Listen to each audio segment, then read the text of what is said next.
Hey, what's going on, guys? So, Stephan, for whatever reason, seems to really think that he can escape accountability from this Yotta Bank situation that he got exposed for by YouTuber CoffeeZilla maybe like a month ago. And once again, I'm here to tell you, Graham, you can't escape, bro. And the reason why I'm making this video is because it's actually funny. I was more so focused on the second channel because of all the stuff that happened with, Trump and everything. By the way, I'll pull it up right here. Feel free to follow me on it. This is where I give updates on politics and everything going on with the unfortunate assassination attempt that took place yesterday with President Trump. But that's a different story. The bottom line is, I wasn't even thinking about making a video today.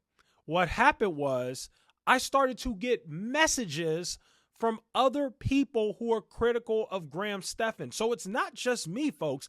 It is other people who are still on Stephan's neck trying to get him to say something about Yotta Bank. So this is what happened. I started getting messages. I even started having people go back to my old YouTube comments and start posting about it. And this is what they told me. They said, Echoes, Stephan released a new video under the Iced Coffee Hour channel, which is like his podcast with the guy named Jack Selby. They said, Echoes, I tried to comment about the Yotta Bank situation. My comment was either deleted or hidden, which for those who don't know, you can hide people's comments so that basically only you can see it and nobody else can see it. So nobody else who watches the video can see the comment because you hid it. That is what Graham is doing now.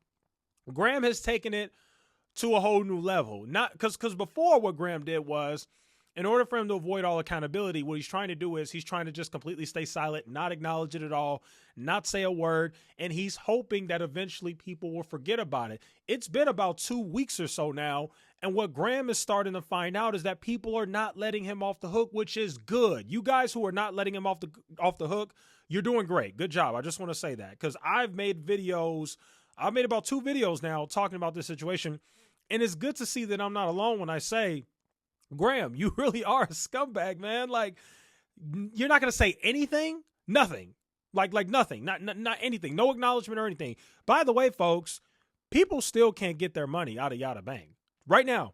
To this day, people still can't get their money out. Remember, this is a bank that Graham promoted heavily on his channel. As a matter of fact, he was even featured on the website, and the website for Yotta Bank literally said, save like Stephan. You can save your money just like Stephan by putting your money in our bank. Fast forward, we come to find out that bank specifically was not FDIC insured. They put your money supposedly into another partner bank that supposedly was FDI insured. But either way, Yotta Bank itself is not FDI insured. Then we come to find out they're doing all this weird stuff like gambling and allowing people to gamble and just all this fishy stuff that CoffeeZilla exposed. And so now what's happening is Graham releases a podcast, and if you mention Yotta Bank or anything at all about scam or Yotta or Graham, you need to say something, anything critical about Graham, he'll just delete your comment. He'll block it out. He'll stop it. And this is why I feel like other channels like myself are important. Because if a channel like mine didn't exist, Graham would just be able to just silence the voices of people who don't have a YouTube channel. So what happens is you comment on the Graham's video trying to hold him accountable. He deletes your comments or he blocks you, and then that's it. What other voice do you have? You have nothing. He essentially wins. But I'm not going to let him win. I'm not going to let him off the hook. Graham, you have to come out and say something. The fact that you are now posting podcasts on other channels and videos on other channels, he still doesn't post as much as he used to, but the fact that you are now posting on your other channel and you're not letting people at least voice how they feel without blocking their comments because you're trying to escape accountability, it's disgusting, man. Like, seriously, you kind of tried to do this with the FTX thing, but the pressure was so heavy at that time, you didn't have a choice but to really, come out and say something. And again, just to kind of get into the psychology of why Graham is probably doing this, I'll explain to you what I honestly think. And I think I said this in the other video. I think what Graham is doing is, one, he's afraid of confrontation. I mean, for crying out loud, just look at him. There's no doubt about it. He's afraid of confrontation. He does not like getting called out. It hurts his feelings. He can't take it. He can't take being called out or being held accountable for what he did. That's number one. Number two, during the FTX situation, he gave a horrible apology. It wasn't even a real apology. It was terrible, and he didn't give the money back. So what happened was everybody got mad at him still. And so he basically gave out this apology. Nobody cared. People still attacked him, went after him and came in his credibility. And so now Graham has this like false notion that, well, I'm damned if I do, I'm damned if I don't.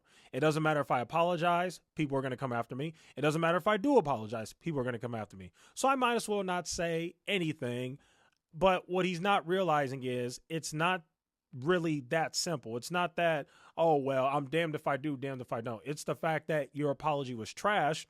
And honestly, if he made an apology or said anything about Yotta Bank, it probably wouldn't really be anything to actually hold himself accountable because, as we always say on this channel right here, these YouTubers don't care about you. They only care about themselves and their pocketbooks. That's why with the FTX situation, Graham sort of kind of attempted to somewhat apologize, even though it wasn't really an apology, but he didn't give the money back.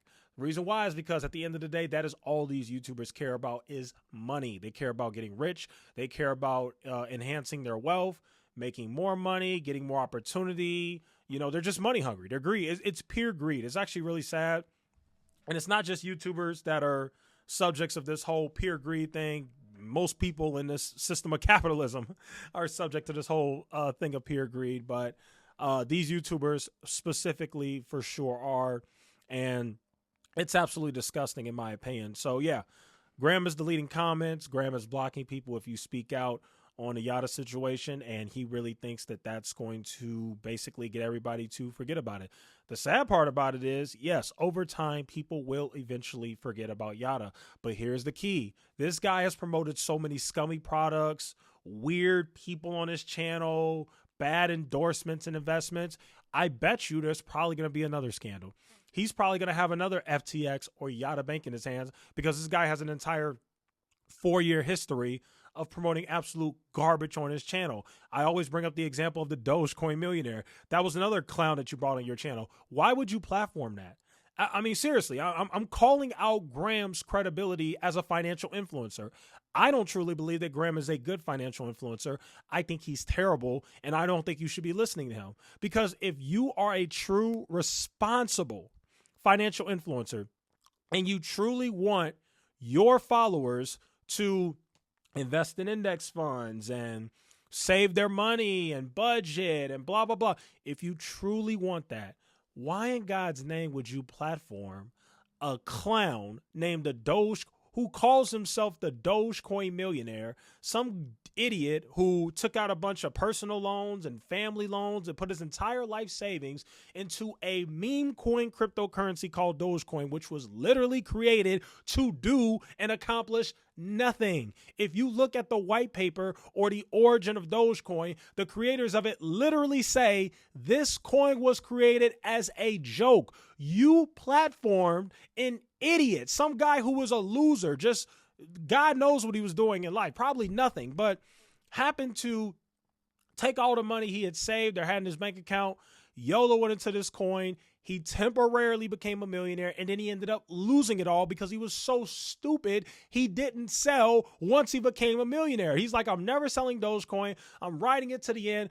I just don't understand how Graham could have any credibility with you guys anymore. He platformed a Dogecoin millionaire. Like, what type of finance expert would do that? Do you think Warren Buffett would ever platform the Dogecoin millionaire? Would Warren Buffett ever bring the Dogecoin millionaire and have him speak at his, annual Berkshire Hathaway thing? Would Bill Ackman ever platform the Dogecoin millionaire? It's crazy. Absolutely insane to me. But yeah, Graham's trying to escape all sorts of accountability. And I keep trying to tell you, Graham, you ain't escaping this one, man. And I don't want to hear this legal stuff. I already know there's going to be people in the comments defending Graham. He can't speak because of the legal implications, blah, blah, blah. Look, you either got integrity or you don't, okay? It ain't like the guy's being sued, okay? Say something. Even if you come out and say, hey, I acknowledge the Yotta Bank situation. Unfortunately, my lawyer said I can't say anything. Even say that. And don't block the comments of people who are trying to express how they feel. You got to take it on the chin like a man. That's just what it is, Graham. Anyway, that's today's video. Thank you guys for watching. Shout out to the people who messaged me individually earlier today and told me that Graham was literally deleting your comments when you're trying to keep your foot on his neck about the whole Yotta Bank situation. So yeah, that's today's video. Thanks for watching. I'll see you guys in the next one.